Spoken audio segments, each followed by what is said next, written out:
The affirmative action battle shifts to a new front. Anyone who hoped the U.S. Supreme Court's recent decision on affirmative action in college and university admissions would likely stop at traditional higher education got an ominous sign this past week.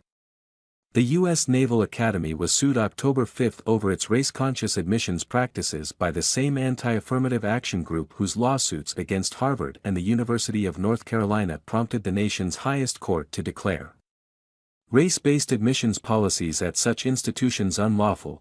The conservative group Students for Fair Admissions said in a 28-page lawsuit that the Academy has no justification for using race-based admissions. SFFA argued that the Academy's policy of using race as a factor in admissions violated the U.S. Constitution.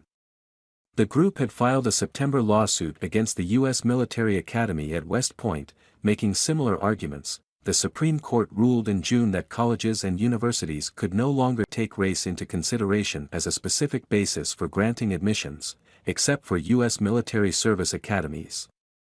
The lawsuits against the U.S. Navy and West Point suggest that opponents of affirmative action are serious about eliminating any policy of diversity based on race. It's not surprising that the U.S. Armed Forces have drawn criticism from affirmative action foes.